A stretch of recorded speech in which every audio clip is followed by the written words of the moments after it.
자, 이어서 가도록 하겠습니다. 중요한 부분이 오고 있죠. 어렵기도 하지만 그래도 어떻게 하겠어요? 공부인데 잡아야죠. 자, 아까 20년대 공부를 좀 하였고요. 그 다음에 이제 1930년대 초반 한중연합작전을 하겠습니다. 한중연합이잖아요. 그죠? 그 이유가 어디 있어요?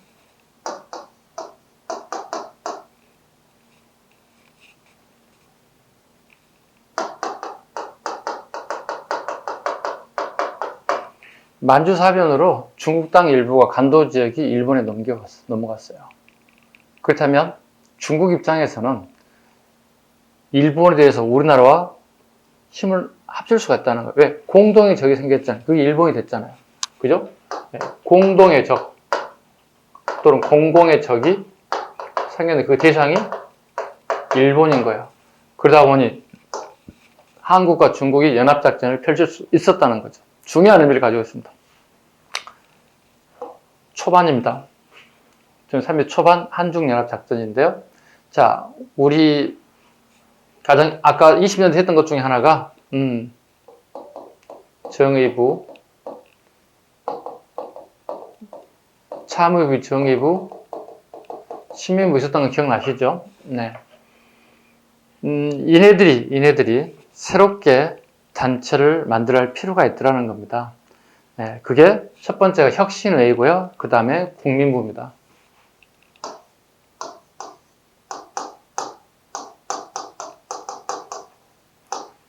국민부, 정자로 써볼까요? 사이가 글자가 안 좋습니다. 혁신의회와 국민부를 이렇게 헤쳐 모이게 됐다. 이렇게, 그다음 일부가 이렇게, 이런 식으로. 혁신의회는 한국 독립당이라고 그랬죠? 맞아? 한국이라는 단어 들어가 있죠. 한국, 그 다음에, 대한, 이런 거 들어가면 저는 민족주의 계열이에요. 민족주의 계열의 단체가 만들어진 게 한국 독립당이에요. 당에서 군을 만듭니다. 기억하셔야 됩니다. 당에서 군을 만듭니다. 이게 혁신의회에서 만든 한국 독립군이 되겠습니다. 홍범도가 만든 것은 20년대 대한독립군이고요. 혁신의회에서 만든 것은 한국 독립군입니다. 그 대표적인 인사가 지청천입니다. 지청천입니다. 이 사람은 쌍성보에서 대전자령에서 쌍성보에서 대전자령에서 그 다음에 동경성에서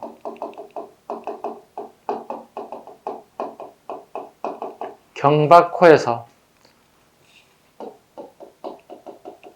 중국의 호로군과 연합작전을 펼칩니다. 네, 한국 독립군과 중국의 호로군이 이 호로군들은 기차 지나다니는 그 길에 아마 그 경비를 섰던 거라고 봅니다. 예, 기차 지나는 그 길에 일종의 경비병이었을 것이다 이렇게 보고 있는데요. 한국 독립군은 중국의 호로군과 힘을 합쳐서 쌍성보입니다. 못하네요. 쌍성보와 대전자령, 동경성과 경박호에서 중국 호로군과 힘을 합쳐서 일본군을 격퇴하게 됐습니다. 연합작전을 통해서. 이해 가셨나요? 그 다음에 국민부죠. 국민부는 조선혁명당입니다. 기억하실 것은 조선이라는 단어가 들어가게 되면 이 단체는 사회주의 계열 단체입니다. 조선이라는 단어가 들어가면 무조건 사회주의 계열 단체다. 예, 조선혁명당입니다. 조선혁명당의 산하단체가 만들어지는데 이게 조선혁명군이 되겠습니다.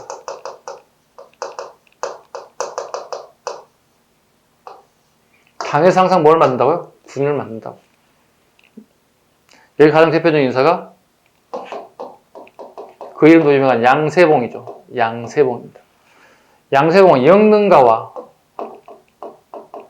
영릉가와 흥경성에서 실제로 전투에 승리합니다. 누구와 함께? 중국의 의용군과 농민병이죠. 농민병들 합쳐서 양세봉이 중국의 의연과 힘을 합쳐서 영능가와 흥경성에서 성장이 됐다. 지금 보시면 우리 사회주의 계열에 그죠? 네. 독립운동가들이 지금 등장하고 있죠.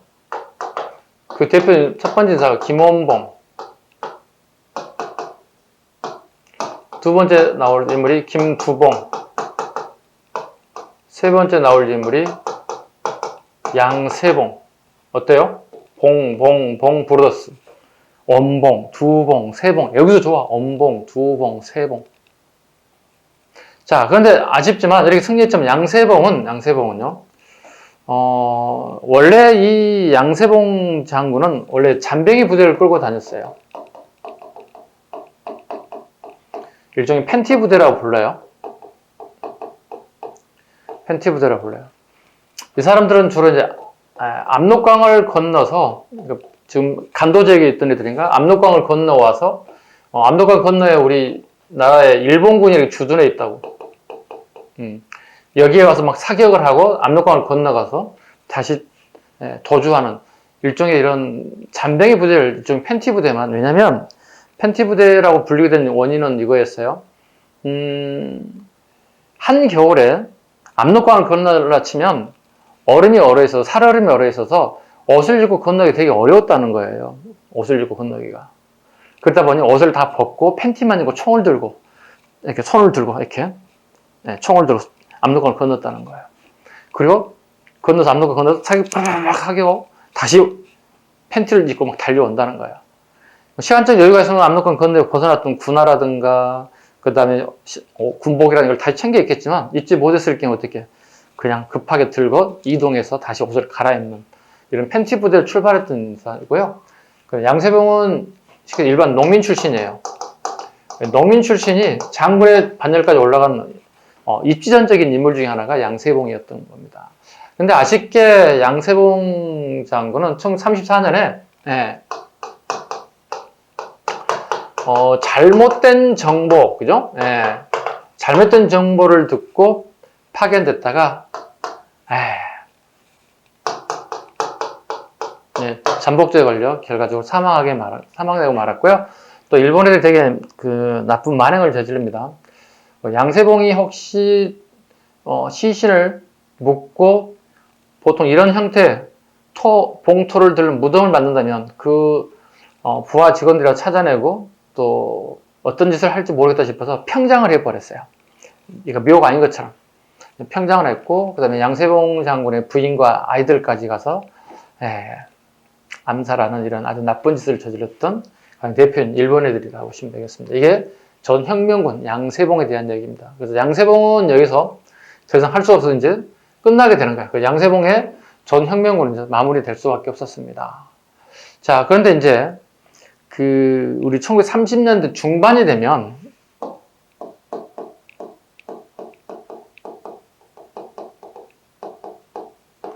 아까 잠깐 언급했듯이 관내 무장 투쟁이 되는 거거든요. 아까 간이란 건 뭐였죠? 산해간의 약자라고 그랬다. 산해간 안쪽으로 내려온다고.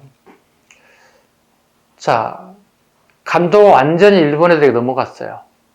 그렇다면 양세봉은 사망이기 때문에 내려올 필요가 없는 거잖아요. 그죠? 근데 지청천은 내려와야 돼요. 왜냐하면 간도에서는 더 이상 버틸 수 있는 거 없어요. 그래서 지청천은 산해간 안쪽으로 내려와야 된다고 이렇게. 누가? 지청천이. 지청천은 내려와야 되는데 지청천이 내려온 상황에서 문제가 뭐가 발생될 수 있냐면 가장 필요한 게 뭐였냐면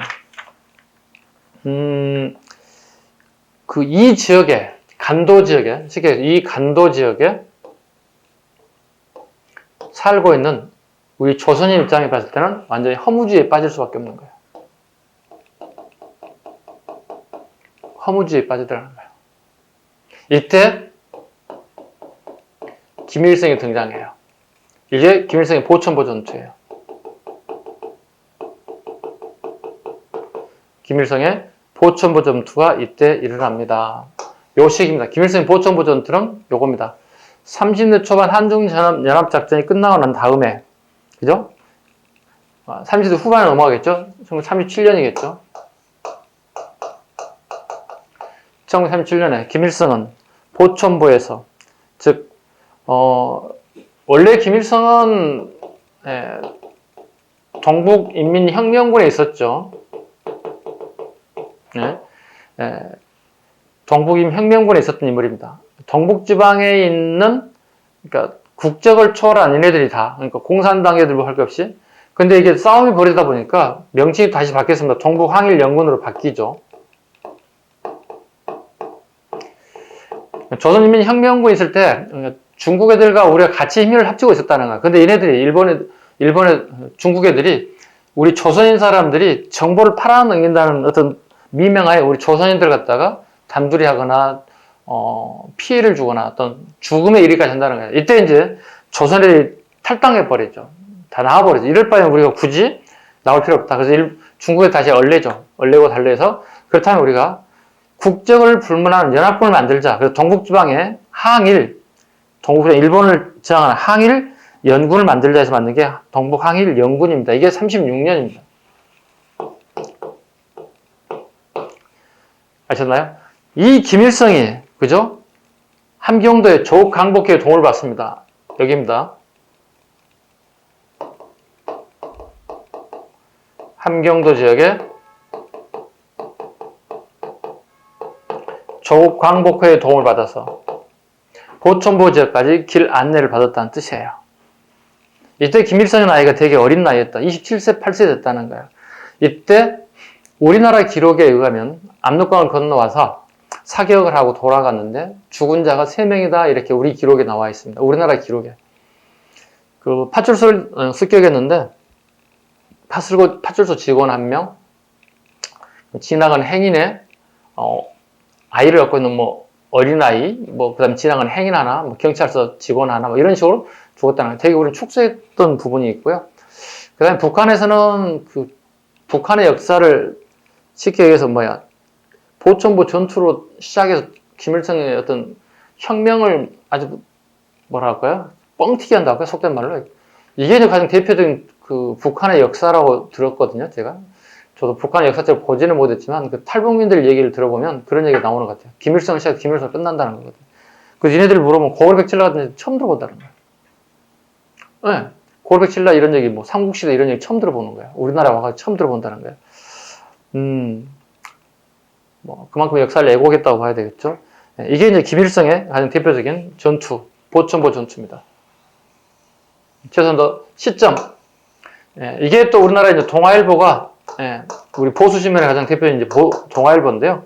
동아일보가 이제 김일성의 보천보 승리 호해를 뿌리죠.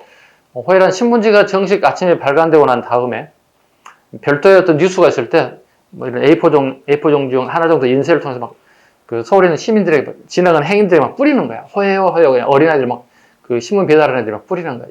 이때 충격, 김일성 보천보 승리 이런 식의 호해가 뿌려졌다는 거예요. 예. 동아일보가 김일성을 스타로 만들어버렸어. 우리 보수신문이 또 요즘엔 김일성을 가장 비판 많이 하는 신문이 됐습니다. 스타를 만들고 비판 가장 많이 하는 신문 중에 하나가 동아일보가 또 됐습니다. 좀 아이러니하죠? 네.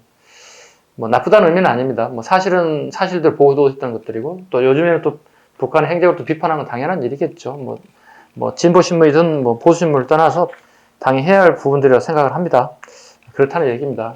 이렇게 해서 30년대 초반 한중연합작전, 두 분 꼭 잡으셔야 됩니다. 한국 독립군의 지청천, 조선혁명군의 양세봉. 됐습니까? 최소한 이 정도는 우리가 잡을 수 있어야 된다는 겁니다. 김일성의 보천보 전투가 연도를 물어볼 거라 생각하기 때문에 이 부분도 꼭 알아두셔야 된다는 사실을 말씀을 드리겠습니다. 그 다음에 30년대 중반 관내무장투쟁을 좀 한번 볼까 합니다. 관내무장투쟁을 볼까 합니다. 관내무장투쟁은 뭐라 할까요? 그렇게 어렵진 않아요. 그런데 여러분들 순서를 물어보는 시험에 계속 틀리는 부분이기도 해요. 그래서 한번 잡아보자고요. 관내무장투쟁. 자, 첫 번째 보겠습니다. 관내무장투쟁. 즉, 산해관 안쪽으로 내려온다는 뜻이에요. 왜? 간도 지역이 일본에 점령당했다는 거예요. 관내무장투쟁은 꼭 기억하셔야 됩니다. 간도 지역, 만주 지역 전체가 일본 애들에게 넘어갔다. 더 이상 방법이 없다. 그럼 지청천도 내려간다는 얘기야. 응? 지청천 내려간다. 이때 지청천이 내려오기 전에 이미 관내에서는 이미 스타가 하나 존재했다는 거야. 아까 잠깐 언급드렸던 김원봉이에요. 김원봉이 이미 스타가 돼 있었다는 거야. 그 스타가 했던 것들이 하나씩 잡아볼 필요가 있더라. 도대체 뭐가 있을까? 네. 한민혁입니다. 줄였습니다. 한국민족혁명당입니다. 단어가 좀 길죠? 한국민족혁명당. 여기는 5개 연합으로 만들어 있습니다. 5개 연합단체입니다. 5개 연합단체를 만들어 있습니다. 요 하나만 가지고도 어떻게 골라낼 수 있어야 돼. 내가 아는 키워드를 하나 딱 잡아야 돼. 한국민족혁명당, 줄여서 한민혁이라고 합니다. 한민혁. 네, 이때 김원봉, 그 다음에 지청천, 조소왕, 인물들이 합세합니다. 대신에 예외적으로 김구 선생은 여기에 참여하지 않습니다. 김구 선생은 이미 하나 단체를 다른 거 만들었어요. 한국, 강복, 운동, 단체, 연합회라는 걸 이미 만들어져 있었어요. 자, 이런 단체가 만들어 있었다는 거야. 이해 가셨나요? 자, 그런데 문제는 김원봉 중심, 즉 의열단 중심의 운영이 이루어졌다는 뜻이죠. 김원봉의 의열단 중심의 운영체가 되더라는 거야. 그렇다면 지청천과 조소왕은 불만을 가질 수밖에 없고 불만이 쌓일 수밖에 없었다는 거죠. 뿐만이 아니라 사회주의 계열들이 사회주의 교육까지 시키려고 하더라는 거지. 그럼 이들은 더 이상 버틸 수가 없는 것들이지. 네. 만들었던 이 한민혁의 성격은 유일당적 성격입니다.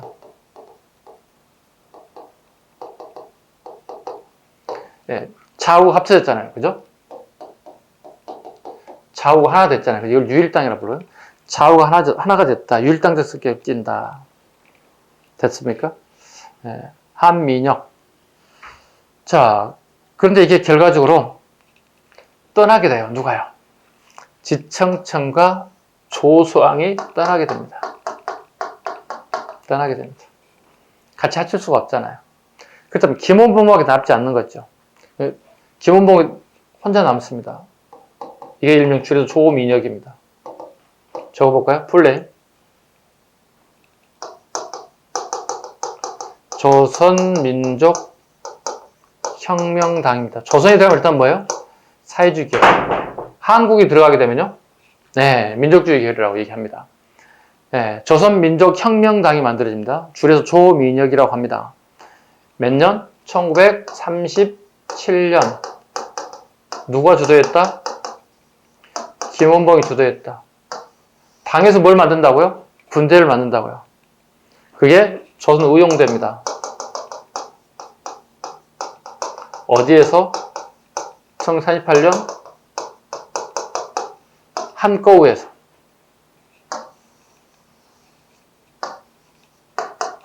별표 5개. 이게 만든 게 조선의용대입니다. 조선의용대는 누구의 지원을 받았다? 중국 장제스가 만든 국민당의 지원을 받았다. 왜? 색깔이 전혀 다른데 빨갱인데. 여기는 민족주의 계열인데. 아까 얘기했지 잠깐 사제지간이라고. 누구하고? 김원봉과 장제스가 사제지간이기 때문에 지원을 해주셨다는 겁니다. 이해 가셨습니까? 이게 대표적인 조선민족혁명당이 만든 조선의용대입니다. 이때 김원봉 밑에 김두봉이 있습니다. 김두봉은 서울에서 고등학교 국어 선생님을 하고 있었던 인사인데 아이들을 가르쳐서 독립운동하는 데는 한계가 있더라는 거죠. 언제까지. 그래서 본인이 직접 맨몸으로 나섰습니다. 그래서 김원봉을 찾아와서 전 의용대 단원이 됐고요.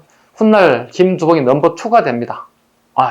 또 나이도 김두봉이 김원봉보다 더 많이 먹었고요. 또 김원봉이 이미 결혼한 상황인데도 불구하고 자기 조카를 김원봉의 첩으로 두 번째 부인으로 이렇게 시집을 보낼 정도로 둘 사이는 엄청난 돈독한 면이 없잖아 있습니다. 이때 김원봉은요, 네, 뭐라 그럴까요? 김원봉 같은 경우에는 좀 생각이 다른 것 같아요. 이게 좀 지워야 되는데, 지우기가 좀 애매모호합니다. 빈 공간을 그냥 이용할게요. 지도를 조그맣게 그릴게요. 이렇게. 조그맣게 그려볼게요. 자, 여기가 하북지역이에요. 하북지역. 여기가 마오쩌퉁이라는 사람이 있어요. 이렇게. 이게 뭐죠? 공산당이에요. 여기는 하남이죠. 하남에 누가 있나요? 장제스가 있어요. 여기 누가 있나요? 국민당이에요. 보이시죠? 조그맣긴 하지만 국민당입니다. 자, 여기에 한꺼우에, 여기 한꺼우로 하자고요. 한꺼우에 누가 있나요? 김원봉이 있다고요. 넘버 2가 누구라고요? 김두봉이라고요. 김두봉이 얘기한다고요. 봐봐요. 장제스와 김구 선생, 장제스와 김구 선생이 일본에 산해가 안쪽으로 넘어온다고요. 추격대 넘어온다고. 이때 장제스와 김구가 밀린다, 쫓긴다고 이랬대요. 이때 김원봉이 여기 한꼬에서 만나게 된다고. 장제스와 김구가 얘기한다고. 김원봉이. 이 뒤를 좀 부탁한다고. 그리고 난 다음에 장제스와 김원봉은 훗날 충칭까지 이동하게 됐어요. 내륙의 충칭까지 지나가게 됐어요. 이때 김원봉에게 김두봉이 얘기하죠. 자, 봐라, 대장.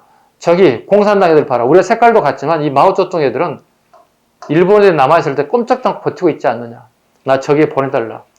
그 김두봉이 조선 의용대 일부를 끌고 이쪽 하북 지역으로 이동하게 된다. 하북 지역으로. 그래서 조선 의용대 하북지대라고 얘기한다. 또는 하북지대 조선 의용대 상관없습니다. 자, 누가 온다고요? 조선 의용대 하북지대가 여기 온다고요. 이거 대장이 누구라고요? 김두봉이 끌고 온다고요. 이때 중국 공산당 애들과 여기 중국 공산당 애들 군대 이름을 팔로군이라고 부르거든. 팔로군과 조선 의용대 하북지대가 힘을 합쳐서 일본군과 전쟁을 하게 된다고요. 이 두 개 단체들이요. 어디에서? 여기에서. 이해 가셨나요? 이들이 실제로 일본에 들어가가 싸움에서 승리하게 된다고. 이게 유명한 호가장 전투라고. 호가장 전투. 좀 정자로 적어볼게요. 아, 자꾸 호, 가, 장. 네. 호가장 전투에서 일본군을 격파합니다. 순서 잘 잡으셔야 됩니다. 호가장 전투가 이때 벌어졌습니다. 호가장 전투를 통해서 일본 애들을 격파하였습니다. 조금 이해 가셨나요? 자, 그리고 보세요. 김원봉에게 김두봉이 인편을 편지가 왔습니다. 대장, 하북지대로 올라 색깔 같은 애들 같이 하시죠. 올라오라고. 김두봉이 편지를 받고 김원봉이 여기까지 온다고. 여기가 락양이라는 데가 있습니다. 락양. 중국말 러양이라고 부르죠. 러양에서 수도하고 있어요. 여기까지 가기 위해서는. 근데 충칭에 김구 선생도 편지를 보냈습니다. 야, 원봉아, 내려와. 여기 정부 만들었다. 강복군도 만들었다. 와서 도와줘. 이때 김원봉이 고민하다가 1942년에 충칭으로 내려오게 됩니다. 그래서 한국 강복군에 참여하게 되고 지청쯤이 한국군 대장이 돼 있었고 그 밑에 군사장으로 들어가게 됩니다. 김원봉은 빨갱이인데 약간 좀 부드러웠던 유연했던 빨갱이 같아요. 이미 보세요. 여기 5개 단체 만들었을 때 한국민족혁명당 한민혁일 때는 지청천은 김원봉 밑에 들어왔어요. 그럼에도 불구하고 김원봉은요. 지청천이 대장에도 불구하고 상관없다는 거야. 독립운동하는데 무슨 자리가 필요하냐는 얘기죠. 내가 힘을 버틸 수 있는 것이라면 나는 어디든지 가겠다. 그래서 김원봉은요. 지청천 밑에 얘들을 군사훈련, 군사장 역할로 하기 위해서 강복군에 합류하게 됩니다. 한국 강복군에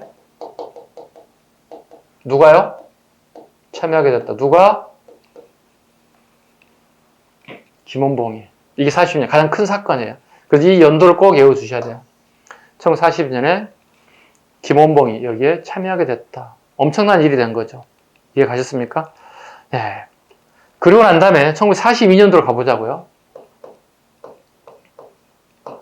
42년에 호가장 전투에 영웅했던 김두봉이 이 조선 의용대가 떨어져 나온다고요. 하북 지역에 있는 조선이 다 끌어모은다고. 그러니까 자기가 끌었던 군인도 있고, 그 다음에 같은 색깔 빨갱이라서 86원에 소속되어 있는 우리 조선인들이 있다고. 얘들 다 합친다고.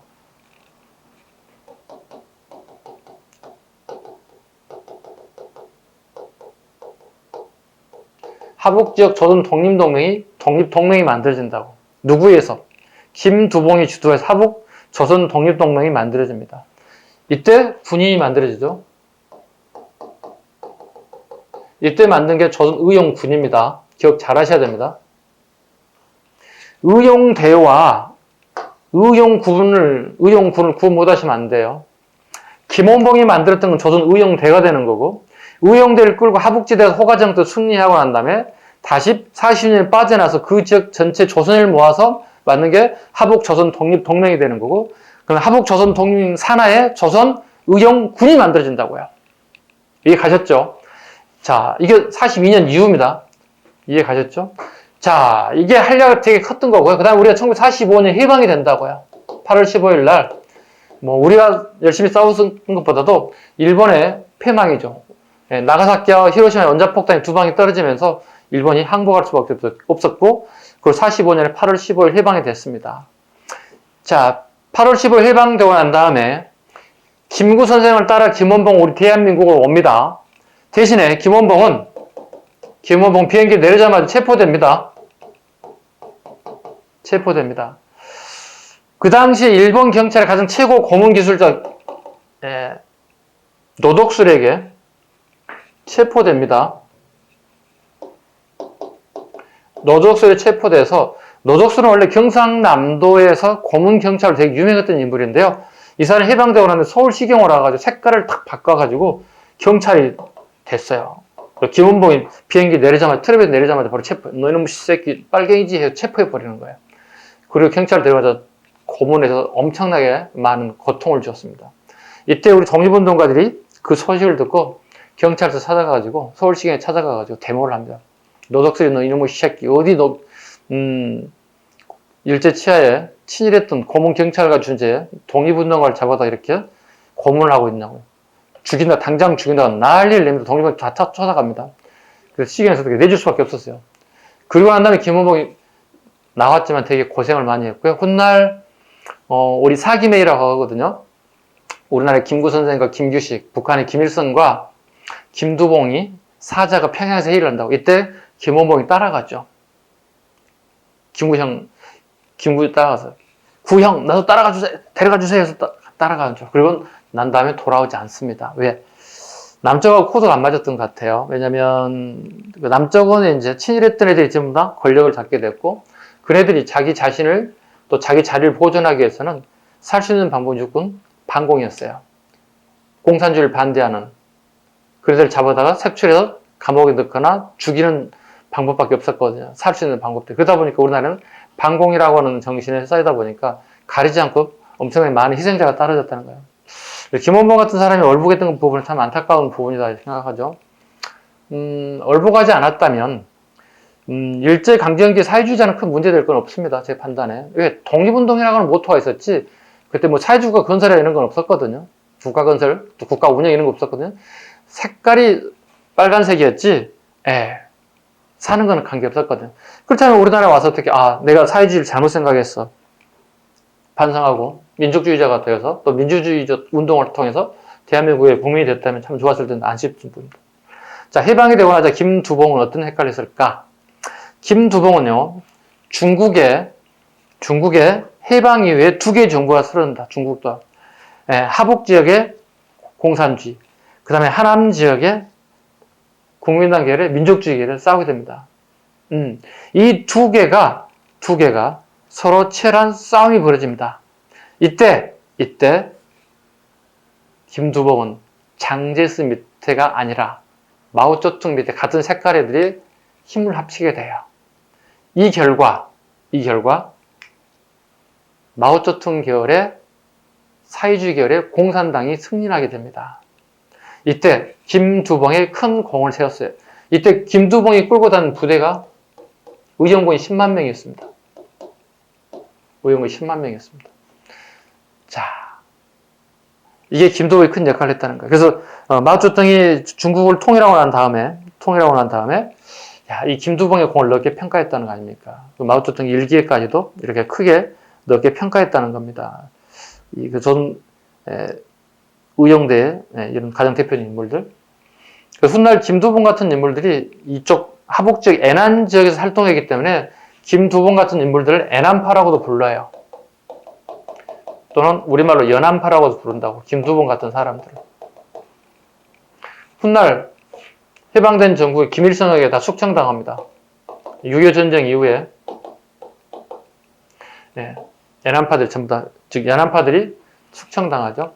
자, 조선의원군을 활동했던 이 사람은 해방되고 난 이후에 북으로 내려갑니다. 근데 북에는 이미 김일성이 내려와 있습니다. 소련의 사주를 받았던. 그래서 김일성하고 같이 힘을 합치게 됐는데 김일성이 바로 오지 못하게 만들죠. 본인의 시스템, 체계를 먼저 갖추고 난 다음에 콜을 하죠.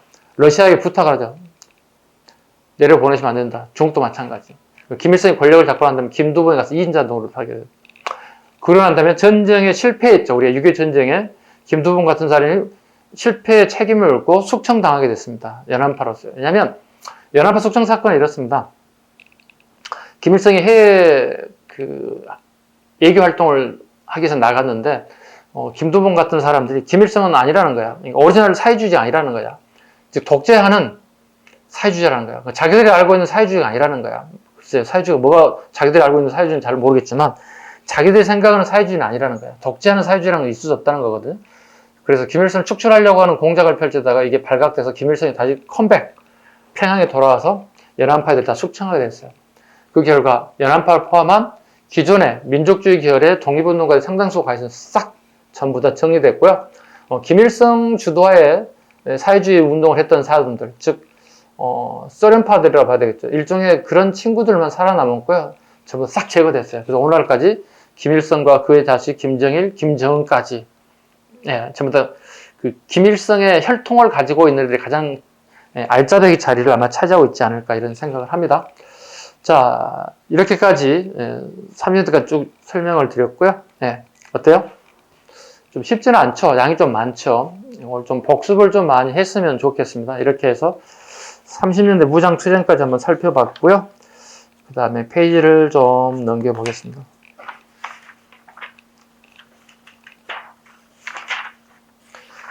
그 다음에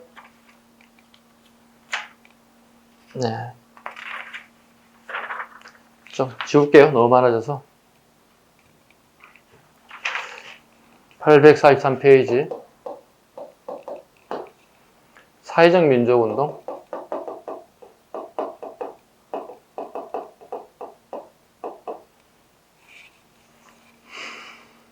자, 중요한 거 다 어느 정도 됐고요. 좀 필요한 부분만 할게요.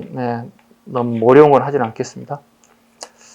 자, 우리나라의 사회주의 유입에 관련된 부분이 있는데요. 자, 844페이지 나옵니다만 1917년에 우리 사회주의가 처음 유입됐다. 아까 잠깐 설명드렸죠.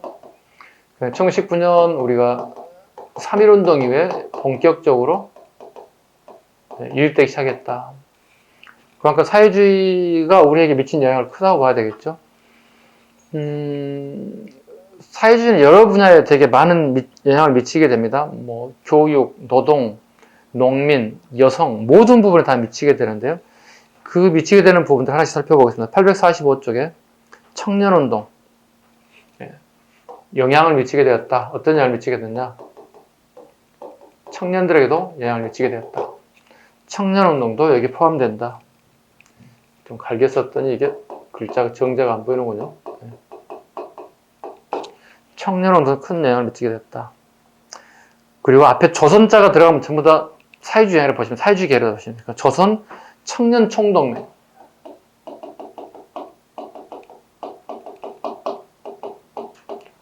연도를 몰라도 됩니다. 무조건 이건 1920년대입니다. 네. 1920년대 청년운동. 그 다음에 여성운동. 여성들도 사회주의 영향을 되게 많이 받습니다. 여성운동. 그 다음에 이제 근우회. 신간의 자매단체인 거 아시죠? 여성들이 중심이 된 근우회. 그 다음에 소년운동. 소년운동. 방정환. 천도교회.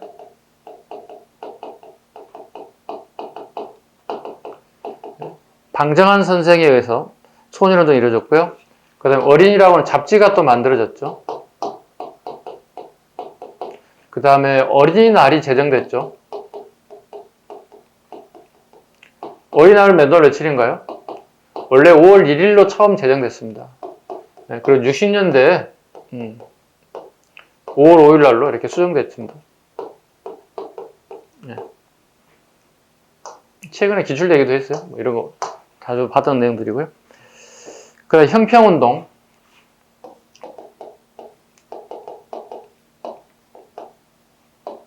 (1923년) 경상남도 진주를 중심으로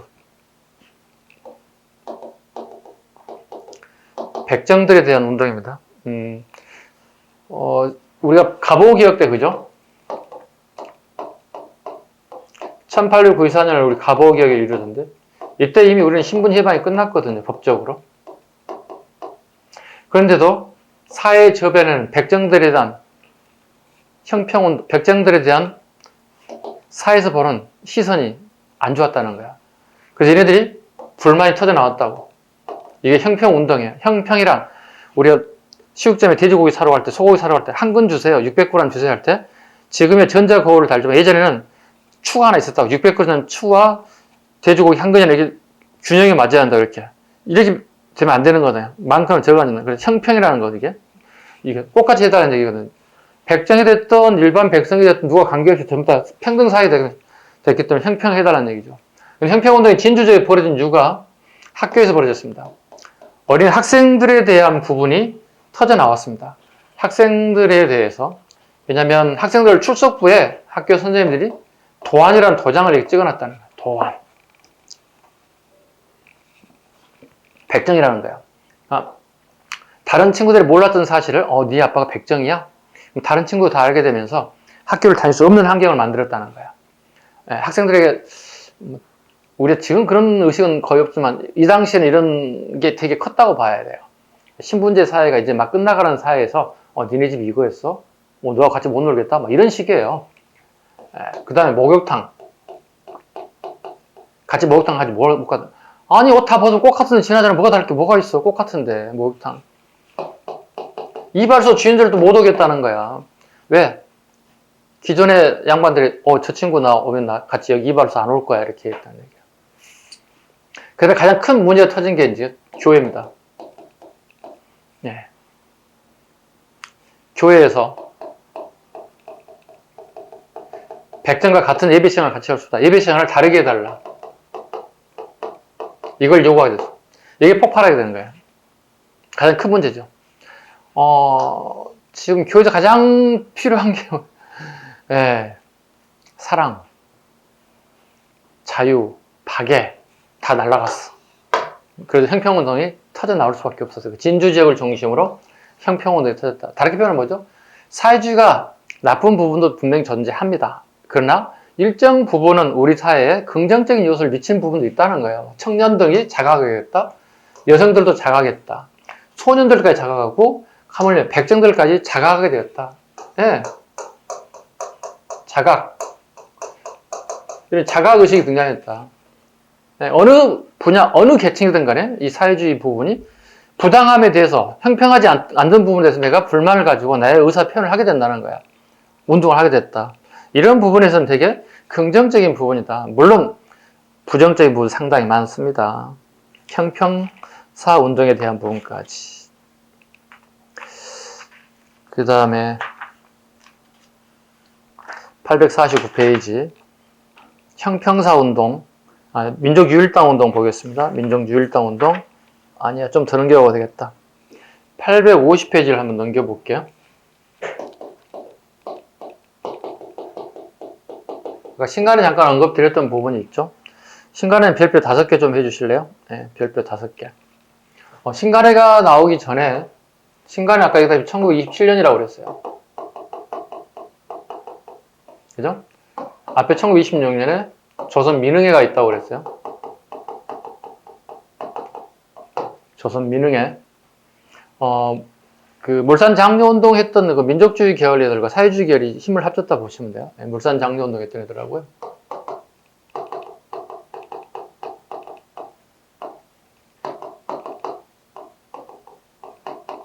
네, 민흥회입니다.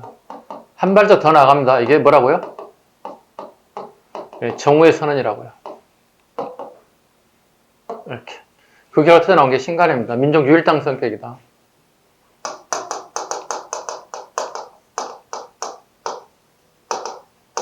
됐죠? 신간해입니다. 자, 신간해는 구성 요소가 비타협적 민족주의자와 사회주의가 합쳤습니다. 기억 잘 하셔야 됩니다. 여기 타협적 민족주의가 들어가면 안 됩니다. 이건 김성수 같은 애들입니다. 이런 사람들. 이 사람들은 아니란다니까. 그 다음에 851페이지 신간의 강령을 한번 보시죠. 신간의 강령의 별표를 한 3개 할까요? 우리는 정치적, 경제적 각성을 촉구한다. 민족의 단결을 공고히 한다. 우리는 기회주의자를 일제히 배격한다. 강령 중에 가장 중요한 게요. 네. 기회주의자를 일제히 배격한다. 되게 중요한 단어가 여기 들어가 있습니다. 별표하시고요. 신간 해체 31년입니다. 러시아의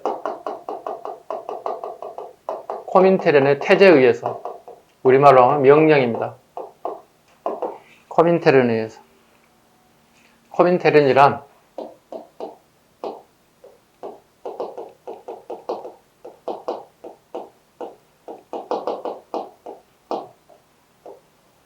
커뮤니스트 인터내셔널이랍니다.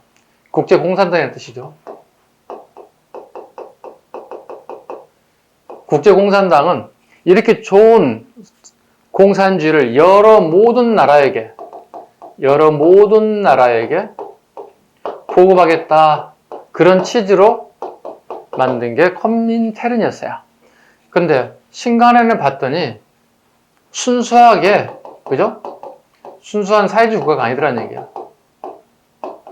순수한 사회주의가 아니더라는 뜻이야. 뭐가 섞였어? 민족주의가 섞였더라는 거야. 그래서 명령에서 신간해를 해체하게 됐습니다. 코민테른 명령에서 해체됐지 총독과 손대지 않았다는 사실을 유념해 주시기 바랍니다. 그 다음에 어느 정도 마무리 될 것 같습니다. 됐죠? 그 다음에 책을 한번 볼까요? 네. 뒤에 페이지들은 특별하게 이거 하나 잡아야 되겠다. 854페이지. 네, 중앙아시아 강제이주.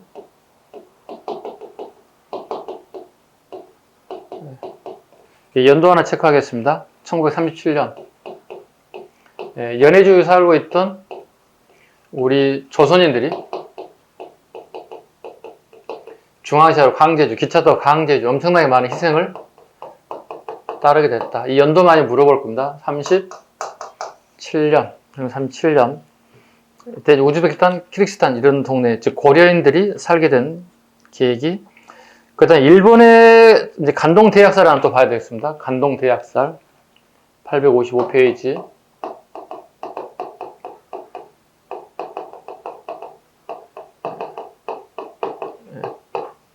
일본의 간동에 지진이 일어났을 때 지진 나고 난 다음에 우물물에다가 독약을 파서 일본을 죽이려고 한다고 하는 소문을 퍼뜨려 조선인들이 엄청나게 많은 희생을 따르게 됐다. 아주 나쁜 놈들입니다. 자기들의 여론을 조장하는 방법이라고 봐야 되겠죠. 그거 하나 잡으시면 될 것 같고요. 그 다음에 또 페이지를 넘겨볼게요. 857페이지 의식주 변화.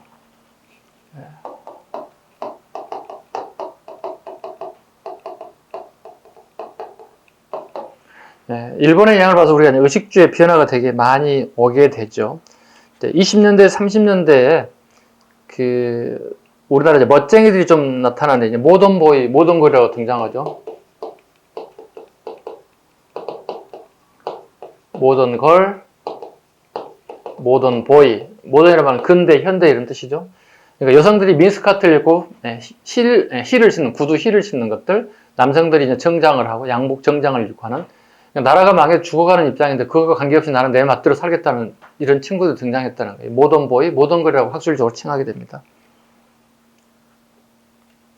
40년대 중일전쟁 이후에 우리 복식이 좀 바뀌는데요.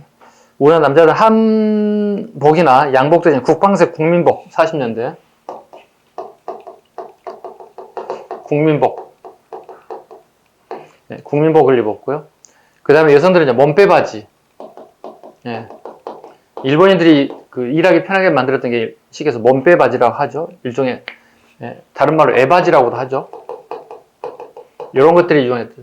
지금 우리 몸빼바지는 시골에 가면 할머님들이 이렇게 가끔씩 몸빼바지를 입고 편안한 복종 일하는 부분들을 가끔씩 볼 수 있는 것 같습니다.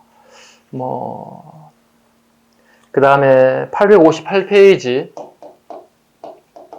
우리 이제 주거에 대한 부분 중에 하나, 영단주택 하나 보고 이제 마무리할게요. 영단주택 40년대입니다. 서민들의 주택난을 해결하기 위해서 서민들의 주택난을 해결할 방법으로 만든 게 영단주택이었다. 서울 영등포구 물레동 가면 이런 주택들이 우리가 볼 수 있습니다. 지금도 볼 수 있습니다. 이렇게 해서 여기까지 오늘 수업을 마치는 걸 하고요.